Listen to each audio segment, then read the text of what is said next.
Hello! Hi అండి. అందరూ ఎలా ఉన్నారు? నేనైతే చాలా బాగున్నాను. నాకు తెలిసి ఈరోజు ఈ వీడియో కోసం చాలామంది వెయిట్ చేస్తూ ఉంటారు.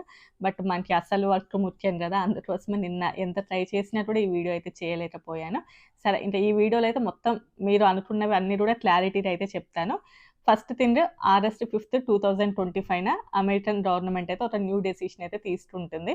ఏంటి అంటే ఇక ముందు set non immigrant visas especially B one, B two వీసాలు.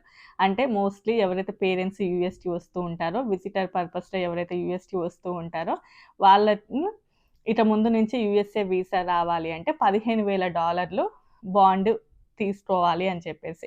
ప్రతి ఒక్కరు $15,000 తీసుకోవాలా? అవసరం లేదు. సో, దాని గురించి ఈ వీడియోలో మొత్తం మీకు క్లారిటీగా చెప్తాను. దీనిని కొన్ని స్పెసిఫిక్ రూల్స్ లాగా అయితే డిజైన్ చేశారు. అండ్ ఎవరు తీసుకోవాల్సిందుంటది, ఎవరికీ అవసరం ఉండదు. ఇది ఇండియాకి ఉందా? లేదా? ఇవన్నీ కూడా ఈ వీడియోలో మనం మాట్లాడుకుందాం. సో, ఇంకెవరైనా మొదటిసారి మన ఛానల్‌ని చూస్తుంటే తప్పకుండా సబ్స్క్రైబ్ చేసుకోండి. వీడియోకి లైక్ చేయండి. ఎవరికైనా యూజ్ అవుతదనుకుంటే షేర్ చేయండి. సరే ఇంక టాపిక్‌లోకెళ్ళినట్లయితే ఇది మొత్తానికే ఇంప్లిమెంట్ చేశారా అనంటే కాదు. ఇది పైలట్ ప్రోగ్రామ్ కింద అయితే స్టార్ట్ చేస్తున్నారు. అంటే పైలట్ ప్రోగ్రామ్ కింద స్టార్ట్ చేయడము అనంటే ఇప్పుడు ఈ ప్రోగ్రామ్‌నయితే స్టార్ట్ చేస్తారు. ఆగస్ట్ 20, 2025 నుంచయితే ఇది అమల్లోకి వస్తది. అప్పటి నుంచి ఒక 1 ఇయర్ వరకు వాళ్ళు చూస్తారు. అంటే దీని లోపల ఏమైనా ప్రోస్, కాన్స్ ఉన్నాయా? ప్లస్, మైనస్‌లు అన్నీ గూడా చూసుకొని ఆ ఫీజెస్ ఓకేనా? లేకపోతే కంట్రీకి ఏమన్నా ఇంకా ఎఫెక్ట్ అవుతుందా? లేకపోతే వీళ్ళకేమైనా ఛాలెంజెస్ ఎదురవుతున్నాయా? ఇలాంటివన్నీ కూడా చూసుకొని ఇంకా ఫర్దర్‌గా ఫ్యూచర్‌లో దీన్ని రన్ చేయాలా? లేకపోతే స్టాప్ చేయాలా? అనేదైతే చూసుకుంటారు. బట్ ప్రెజెంట్ అయితే పైలట్ ప్రోగ్రామ్ కింద 2025 ఆగస్ట్ 20 నుంచయితే ఈ ప్రోగ్రామ్ అయితే స్టార్ట్ అవుతుంది. అండ్ ఇంకా ఇది ఇప్పుడే కొత్తగా తీసుకొని వచ్చారంటే కాదు. 2020లో అప్పుడు ఈ ప్రోగ్రామ్‌నయితే తీసుకొని వచ్చారు. బట్ అప్పుడు కోవిడ్ టైమ్ ఉండడం వలన పెద్దగా కంట్రీస్‌కి రాకపోకలు కొంచెం తక్కువగా ఉండడం, ఎక్కువగా కూడా గవర్నమెంట్ కోవిడ్ మీద ఎక్కువగా కాన్సంట్రేట్ చేయడం వలనైతే ఈ ప్రోగ్రామ్ అక్కడితోటైతే స్టాప్ అయిపోయింది.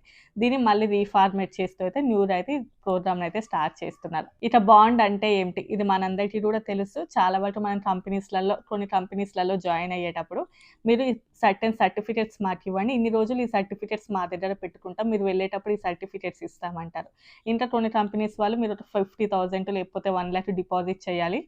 ఆ తర్వాత మళ్ళీ మీరు వెళ్ళేటప్పుడు మీ మనీ మీరు రిటర్న్ ఇస్తామంటారు కదా! సో, అదే బాండ్. అంటే ఇప్పుడు ఈ 15,000 ఆర్ వాటెవర్ ఇట్ ఈస్ ఈ మనీని డిపాజిట్ చేయడం లాంటిది. బట్ మళ్ళీ మీరు యూఎస్ నుంచి వెళ్ళిపోయేటప్పుడు మీ మనీ మీకే ఇస్తారు. అంటే మీరు ఈ $15,000 పే చేసిన తర్వాత మీరు యూఎస్ లోపల ఆ వీసాకి తగినట్టుగా అన్ని రూల్స్ గనక పాటించినట్లయితే, అంతా మీరు ప్రాపర్‌గా ఓకేగా ఉన్నట్లయితే మళ్ళీ రిటర్న్ ఎళ్ళేటప్పుడు మీ మనీ మీకిస్తారు అని చెప్పేసి దాని అర్థం. సరే ఇంక మరి ఇందులో మన ఇండియా ఉందా అంటే అది క్వెషన్ మార్క్. ఇప్పటికైతే ఇంకా బయటికైతే రాలేదు.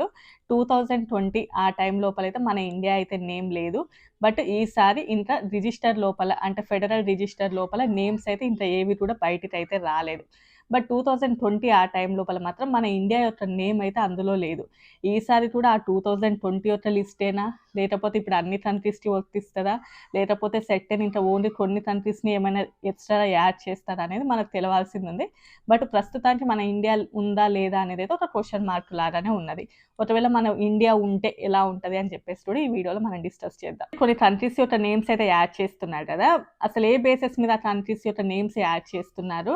అంటే ఈ $15,000 పే చేయాలి అని చెప్పేసి అసలు ఏ బేసిస్ మీద తీసుకుంటున్నారు అంటే, ఏ కంట్రీ వాళ్ళైతే యూఎస్‌కి వచ్చేసి ఓవర్ స్టే చేస్తున్నారో అంటే యూఎస్‌కి వచ్చిన తర్వాత ఓవర్ స్టే చేయడం అంటే ఇల్లీగల్‌గా ఉండడం అన్నట్లే. ఏ కంట్రీస్ వాళ్ళైతే ఎక్కువగా యూఎస్‌కి వచ్చేసి ఇల్లీగల్‌గా ఉంటున్నారో, ఉండడానికి ట్రై చేస్తున్నారో వాళ్ళు. అండ్ సెకండ్ వన్ వచ్చేసి ఏ కంట్రీస్ అయితే పాస్‌పోర్ట్‌లు ఈజీగా జారీ చేస్తున్నాయో, అంటే పాస్‌పోర్ట్ ఇచ్చేటప్పుడు అంతగా స్క్రీనింగ్ చేయకుండానే వాళ్ళకి పాస్‌పోర్ట్స్ ఇస్తున్నాయో కొన్ని కంట్రీస్ అవి. థర్డ్ వన్ వచ్చేసి ఏ కంట్రీస్ వాళ్ళైతే సిటిజన్‌షిప్‌ని ఈజీగా వేరే కంట్రీస్‌కి కూడా ఇస్తున్నాయో, సో, ఆ కంట్రీస్ కూడా. అంటే వేరే కంట్రీస్ సిటిజన్‌షిప్ ఇవ్వడం అంటే యూఎస్ కొన్ని కంట్రీస్‌ని బ్యాన్ చేసింది. అంటే యూఎస్ లోపలికి కొన్ని కంట్రీస్ రాకూడదు అని చెప్పింది. బట్ వాళ్ళేం చేస్తారు అంటే ఆ కంట్రీ నుంచి ఇంకా వేరే కంట్రీ లోపలికెళ్ళి ఆ కంట్రీ యొక్క సిటిజన్‌షిప్ తీసుకొని అక్కడి నుంచి ఇండియా ఐ మీన్ యూఎస్‌కి రావడానికి ట్రై చేస్తూ ఉంటారు. సో, అలా ఎవరైతే ఈజీగా సిటిజన్‌షిప్ ఇస్తున్నాయో కంట్రీస్, సో, ఇలా ఈ బేసిస్ మీద చూసి కొన్ని ఒక కంట్రీస్ యొక్క నేమ్స్ అయితే డిసైడ్ చేశారు. లాస్ట్ టైమ్ 45-47 ఐ థింక్ అన్ని కంట్రీస్ యొక్క నేమ్స్ అయితే ఉన్నాయి.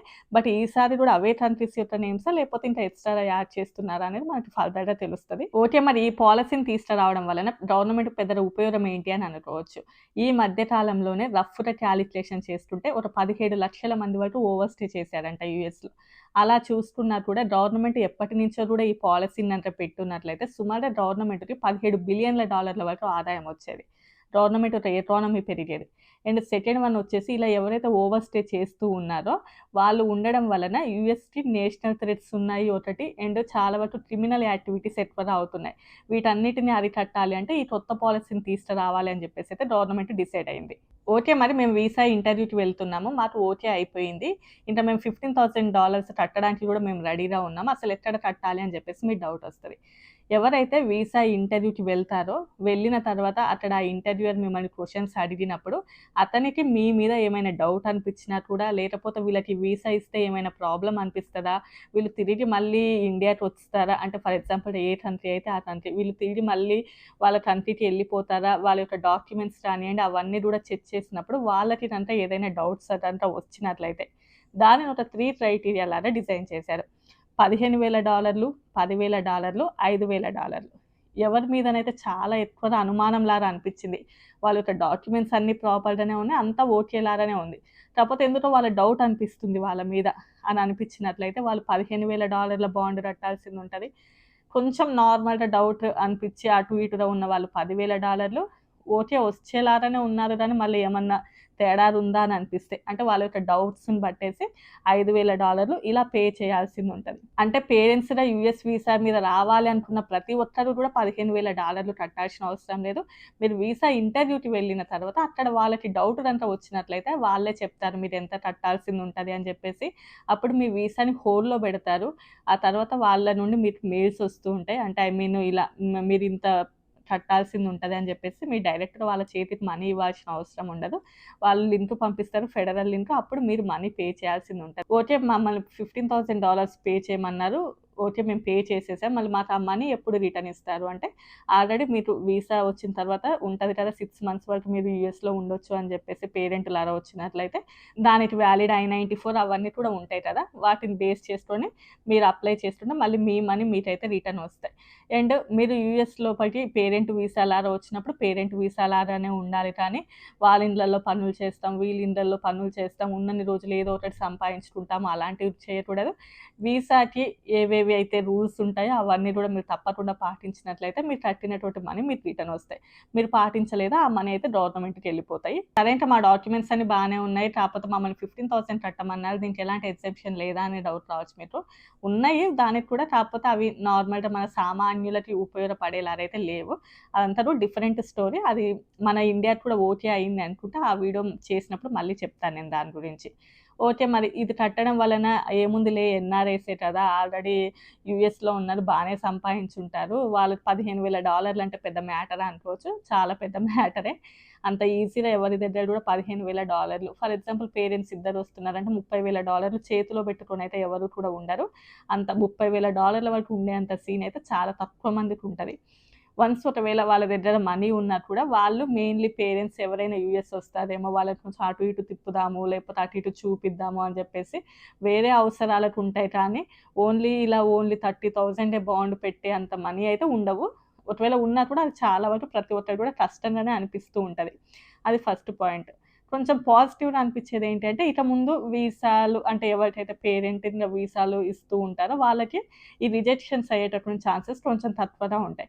ఎందుకంటే ఈ బాండ్ గనుక పెట్టి వాళ్ళకి ఏదన్నా కొంచెం డౌట్ అనిపించిందంటే 15,000 మీరు పే చేయండి అని చెప్తారు. దెన్ అక్కడితో అది సాల్వ్ అయిపోతది. వీసాకి రిజెక్షన్ అయ్యేటటువంటి ఛాన్సెస్ అనేది కొంచెం తక్కువగా ఉంటాయి. ఈ బాండ్ ఈ 15,000, 10,000, 5,000 పెట్టడం వలన. సరే ఇంకా ఇందులో నేమ్స్ ఏవే కంట్రీస్ ఉన్నాయి, మన ఇండియాయి కూడా ఉన్నాయా లేదా అనేది మనకు కొంచెం ఫర్దర్‌గా తెలుస్తది. అప్పుడు ఇంకొంచెం డీటెయిల్‌గా మళ్ళీ వీడియో చేస్తాను. మీకున్నటువంటి డౌట్స్ అన్నీ కూడా ఈ వీడియోలో క్లారిఫై అయ్యాయని నేను అనుకుంటున్నాను. క్లారిఫై అయినట్లయితే తప్పకుండా వీడియోకైతే లైక్ చేయండి, షేర్ చేసి సబ్స్క్రైబ్ చేసుకోండి. ఇది చాలా మందికి యూజ్ అయ్యే వీడియో కాబట్టి తప్పకుండా షేర్ చేయడానికి ట్రై చేయండి. నా వీడియోస్ నచ్చితే లైక్ చేసి సబ్స్క్రైబ్ చేసుకోండి. By by.